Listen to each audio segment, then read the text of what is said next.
ఎంతోమంది తల్లిదండ్రులు నన్ను పదే పదే అడుగుతున్న ప్రశ్న ఏమిటంటే, డాక్టర్ గారు, ఈ వింటర్ సీజన్లో పిల్లలకు ఎలాంటి డైట్ పెట్టాలి, ఎలాంటి డైట్ పెడితే పిల్లలు ఆరోగ్యంగా, హ్యాపీగా, హెల్దీగా ఉంటారు అని. దీనికి సంబంధించిన పూర్తి వివరాలని ఈ వీడియోలో మనం తెలుసుకుందాం.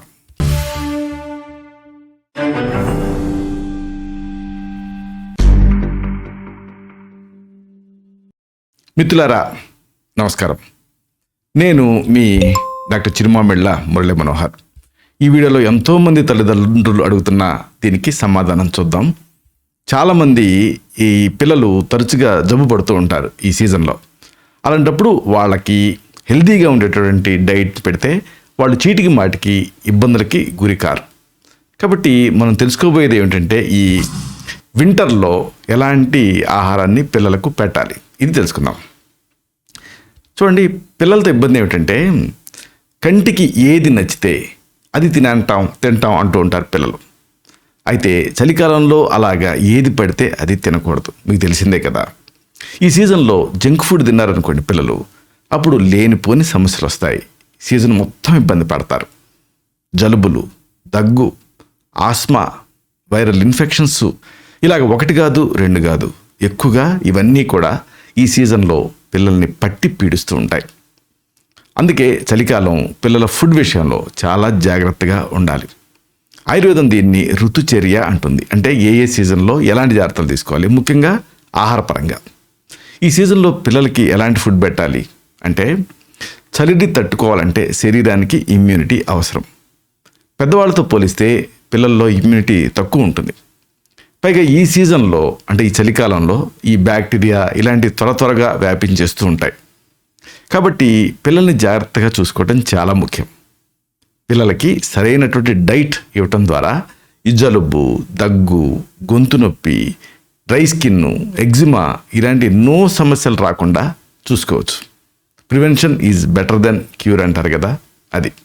మరి ఈ సీజను ఎందుకు ఇలా సఫర్ అవుతూ ఉంటారు పిల్లలు అంటే, ఒక కారణం ఏంటంటే ఇమ్యూనిటీ తగ్గటం. కాబట్టి డైట్ ఎలా ఉండాలి మెయిన్గా అంటే, ఇమ్యూనిటీ పెరిగేలాగా డైట్ అనేది ఉండాలి. అంటే వ్యాధి నిరోధక శక్తిని పెంచాలి. దీనివల్ల అనవసరమైనటువంటి డ్రగ్గింగ్, యాంటీబయాటిక్స్, మళ్ళీ వాటితో ఇబ్బందులు ఇవి రాకుండా ఉంటాయి. చలికాలంలో పిల్లలకి ఇమ్యూనిటీని పెంచేటటువంటి ఫుడ్స్ని ఇవ్వాలి. అలాగే శరీరానికి వెచ్చదనాన్ని ఇచ్చేటటువంటి ఆహారాలను కూడా ఇవ్వాలి. అంటే వాటి కెలోరిఫిక్ వాల్యూ ఎక్కువ ఉండాలి. ఇలాంటి వాటిల్లో ముఖ్యంగా మనం చెప్పుకోవాల్సింది, పిల్లలు ఇష్టపడేది ఏమిటంటే, ఒక ట్రెడిషనల్ ఫుడ్ బెల్లం. కాబట్టి పిల్లలు హెల్తీగా ఉండాలి, ఇమ్యూనిటీ పెరగాలంటే బెల్లాన్ని ఇవ్వటం మంచిది. ఈ బెల్లాన్ని తినడం వల్ల శరీరంలో ఐరన్ శాతం పెరుగుతుంది. అంతేకాదు దీంతో శరీరం వెచ్చగా ఉంటుంది, ఎందుకంటే కెలోరిఫిక్ వాల్యూ దీనికి ఎక్కువ కాబట్టి. దీంతో పాటుగా ఈ సీజన్లో పిల్లలు తినేటటువంటి ఆహారంలో ఉల్లిగడ్డలు, సల్ఫర్ కాంపౌండ్స్ ఉంటాయి. ఇది ఒక యాంటీబయాటిక్లా పనిచేస్తుంది. అలాగే అల్లం, ఇది డైజెషన్కి సహాయపడుతుంది. అలాగే వేడిని ఉత్పన్నం చేస్తుంది. ఇంకా తేనె, అలాగే బెల్లం. ఇంకా మెయిన్గా ఒక వండర్ ఫుడ్ ఉంది, చాలామంది దీన్ని ఎసరజ్ చేస్తారు. ఇదే గెణుసుగడ్డ, చిలకడ దుంప, కొన్ని ప్రాంతాల్లో మొరంగడ్డ అని కూడా అంటారు. ఇది పెడుతూ ఉండాలి. బంగాళదుంప కంటే ఇది చాలా ఉన్నతమైంది. ఇవి కూడా శరీరాన్ని వెచ్చగా ఉంచుతాయి. అలాగే మరి ఆ క్యాలరీస్ కూడా రావాలి. అది కాకుండా దీన్ని అంటే దీనికోసం రాగులు, జొన్నలు ఇలాంటి మిలెట్స్ని పిల్లలకి ఏదో రూపంలో పెడితే శరీరాన్ని వెచ్చగా ఉంచుతాయి. అంతేకాదు ఇన్ఫెక్షన్స్ రాకుండా చేస్తాయి. అందుకే మిలెట్స్ని మరి ఎలా ఇవ్వాలనేది ఒక ఛాలెంజ్. సింపుల్గా దీన్ని పొడి చేసి, ఆ పొడిని పాలకు కలిపి, లేదా ఇడ్లీ లాంటివి ఈ పొడితో చేసి పిల్లలకి పెడుతూ ఉండొచ్చు. ఇక డ్రై ఫ్రూట్స్ కూడా బాదం, పిస్తా, జీడిపప్పు ఇలాంటివి కాస్త వేపించి పొడి చేసి దాన్ని పాలకు కలిపి పిల్లలకి ఇవ్వచ్చు. చాలా రుచిగా ఉంటాయి. చలికాలంలో ఫ్రూట్స్ తింటే జలుబు చేస్తుందని చాలామంది తల్లిదండ్రులు భయపడుతూ ఉంటారు. అయితే ఫ్రూట్స్ని సరైన రీతిలో ఇస్తే ఈ రిస్క్ ఉండదు. ఈ ఫ్రూట్స్ తినడం వల్ల ఇమ్యూనిటీ పెరుగుతుంది, ఇన్ఫెక్షన్స్ రాకుండా ఉంటాయి. అయితే పిల్లల శరీర తత్వాన్ని బట్టి ఫ్రూట్స్ ఇస్తూ ఉండాలి. మరీ వాళ్ళది కఫతత్వం అయితే అప్పుడు పుల్లగా ఉండేటువంటి స్వీట్స్ని తగ్గించి తీయగా ఉండేటువంటి స్వీట్స్ని పెట్టచ్చు.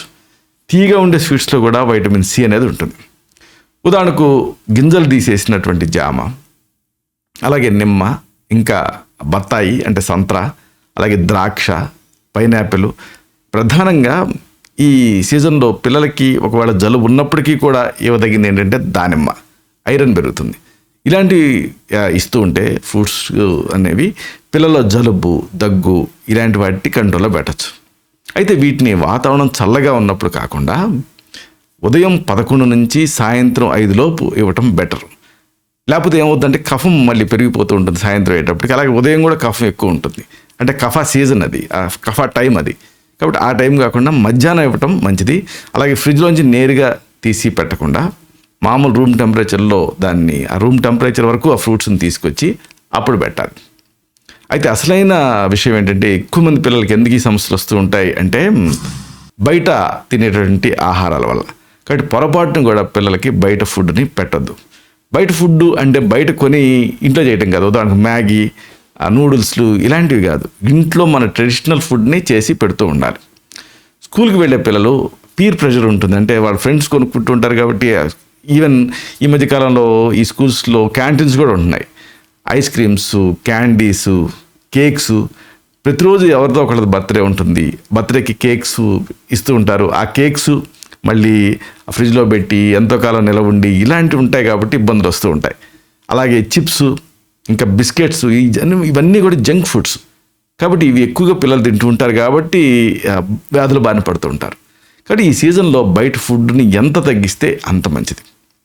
అలాగే పొడిగా చల్లగా ఉండేటువంటి ఈ ఫుడ్స్ వల్ల రిస్క్ ఏంటంటే ఇమ్యూనిటీ తగ్గుతుంది. తగ్గటమే కాదు, డయేరియా, దగ్గు ఇలాంటి సమస్యలు వస్తాయి. ఇక పిల్లలు అంటేనే ఇష్టపడేది తీపిని. ఒకవేళ స్వీట్స్ లాంటివి ఇవ్వాలనుకుంటే చక్కగా ఇంట్లో ఈ బెల్లం, అలాగే ఈ జీడిపప్పు, వేరుశనగలు, పల్లి ఉండలు ఇలాంటి వాటితో చేసినటువంటి స్వీట్స్ని మీరు ఇవ్వచ్చు. అలాగే ఇంకా కావాలనుకుంటే ఫ్రెష్గా చేసినటువంటి జ్యూస్లు కూడా పిల్లలకి ఇవ్వచ్చు. అయితే ఈ పాటికే మరి సమస్య ఉంటే అంటే ఈ ఇన్ఫెక్షన్స్ ఒకవేళ ఉంటే అవి తగ్గాలంటే ఎలాంటి ఆహారం ఇవ్వాలి ఇది కూడా తెలుసుకోవాలి. కొంతమంది పిల్లలకి ఫ్రీక్వెంట్గా జలుబు చేస్తూ ఉంటుంది. వింటర్ సీజన్ అంతా కూడా ముక్కు కారుతూనే ఉంటుంది. అలాంటి వాళ్ళకి అల్లం వేసి మరిగించిన నీళ్ళని చల్లార్చి ఇవ్వచ్చు. అలాగే పాలల్లో కూడా అల్లం వేసి ఇవ్వచ్చు. తాగే నీళ్ళని గోరువెచ్చగా ఉంచి ఆ కండిషన్లో పిల్లలకి ఇస్తూ ఉండాలి, ఒక ఫ్లాస్క్లో పోసి. ఇక వేడి నీళ్ళకి వాము, తులసి ఇవి 2 కలిపిస్తే జలుబు నుంచి ఫాస్ట్గా రిలీఫ్ వస్తుంది పిల్లలకి. ఇక పాలు తాగే పిల్లలకైతే ఆ పాలల్లో కొద్దిగా పసుపు కలిపిస్తే ఇన్ఫెక్షన్స్ నుంచి త్వరగా బయటపడేటువంటి అవకాశం ఉంటుంది, గోల్డెన్ మిల్క్. ఇక అసలు పెద్ద విషయం ఛాలెంజ్ ఏంటంటే ఎప్పుడు పిల్లలు ఏదో ఒకటి కావాలని అడుగుతూ ఉంటారు చిరుతిండ్లు. అంటే ఒకవేళ పిల్లలకి స్నాక్స్ ఇవ్వాలంటే ఎలా ఇవ్వాలి ఇది కూడా తల్లిదండ్రులుగా మీరు తెలుసుకోవాలి.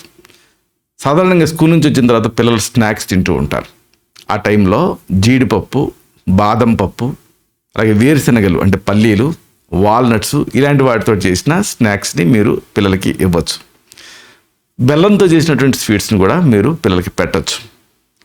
ఈ చల్లగాలుల్లో పిల్లలు వేడివేడిగా ఏదైనా తినాలని అనుకుంటూ ఉంటారో అలా తినాలి అని అడిగినప్పుడు మీరు చక్కని ఆప్షన్ ఏంటంటే సూప్స్ని ఇవ్వండి. అంటే కాయగూరలు, పప్పులు, మొలకలతో రకరకాల సూప్స్ని మీరు తయారు చేయొచ్చు. ఇలాగ చేసి పిల్లలకి వేడిగా ఇవ్వచ్చు. మళ్ళీ ఈ సూప్స్లో అల్లం, మిరియాలు ఇలాంటివి వేస్తే మంచిది. అలాగే వేయించినటువంటి పప్పులు, మొక్కజొన్న, ఈ మధ్య స్వీట్ కార్న్ పిల్లలు ఎక్కువ ఇష్టపడుతున్నారు. ఈ స్వీట్ కార్ను ఇలాంటి వాటిని మంచి స్నాక్ ఐటమ్గా మీరు పిల్లలకి ఇవ్వచ్చు. అంతేకాదు కొన్ని ఇతర జాగ్రత్తలు, ఇతర విషయాలు కూడా మీరు గుర్తుంచుకోవాలి. మెయిన్గా చలికాలంలో పిల్లలకి నాన్ వెజ్ పెట్టొచ్చా అని చాలామందికి డౌట్ వస్తూ ఉంటుంది. నాన్ వెజ్ తోటి అనేక లాభాలు పిల్లలకి. ఒకవేళ మీరు నాన్ వెజిటేరియన్స్ అయితే నిర్భయంగా పెట్టవచ్చు. దీంట్లో పోషకాలు చాలా ఉంటాయి, హై క్వాలిటీ ప్రోటీన్ ఉంటుంది. అయితే మరీ రోజు కాకుండా వారానికి ఒకసారి నాన్ వెజ్ పెట్టడంలో ఎలాంటి నష్టము ఉండదు. ఈ సీజన్లో పిల్లలకి బ్రేక్ఫాస్ట్ టైంలో నూనె లేకుండా చేసినటువంటి ఇడ్లీలు, పోహా అంటే అటుకుల ఉప్మా ఇలాంటివి కూడా పెట్టచ్చు. ఇక లంచ్, డిన్నర్ టైంలో కాయగూరలు, క్యారెట్స్, ఆకుకూరలతో చేసినటువంటి కూరలు కూడా పెట్టచ్చు. స్నాక్స్ విషయంలో కొన్ని జాగ్రత్తలు తీసుకోవాలి మీరు. చలికాలం పిల్లల చర్మం త్వరగా డ్రైగా అవుతూ ఉంటుంది, పాడవుతూ ఉంటుంది. దానికి కారణం ఏంటంటే చర్మానికి హైడ్రేషన్ ఉండదు, వాళ్ళకి తాగాలి పని కొట్టుకొని అన్న స్పృహ ఉండదు మంచినీళ్ళని. కాబట్టి పిల్లలతో పని కట్టుకొని నీళ్ళు ఎక్కువగా తాగించేలాగా చూడండి. నీటి శాతం ఎక్కువగా ఉండేటువంటి ఆహారాలు కూడా ఇవ్వచ్చు. దీంతో పిల్లల చర్మం తేమగా ఉంటుంది. పిల్లలకి ఏదైనా సమస్యలు ఉంటే, ఏదైనా మందులు వాడుతుంటే అప్పుడు ఎలాంటి డైట్ ఇవ్వాలి పిల్లలకి అనేది మీరు వ్యక్తిగతంగా కనుక్కొని వైద్య సహాయం పొందితే మంచిది. ఇలాంటి మరిన్ని ఇన్ఫర్మేటివ్ వీడియోస్ కోసం ఈ ఛానల్ సబ్స్క్రైబ్ చేసుకోండి. అలాగే ఈ వీడియోలు అప్లోడ్ అవడంతోనే ఆ విషయం మీకు తెలియటం కోసం బెల్ బటన్ని క్లిక్ చేయండి. అన్నిటికంటే ముఖ్యంగా ఇలాంటి అద్భుతమైన విషయాలు 10 మందికి ఉపయోగపడటం కోసం ఈ వీడియో తాలూకు లింక్ని మీ సర్కిల్స్తో షేర్ చేసుకోండి. శతం జీవ శరదో వర్ధమానః, శతం హేమంతాన్ శతం వసంతాన్. 100 శరత్తులు, 100 హేమంతాలు, 100 వసంతాలు వర్ధిల్లుతూ జీవించండి. Stay healthy, stay happy, be positive, keep smiling, stay safe. Love you all. శుభం.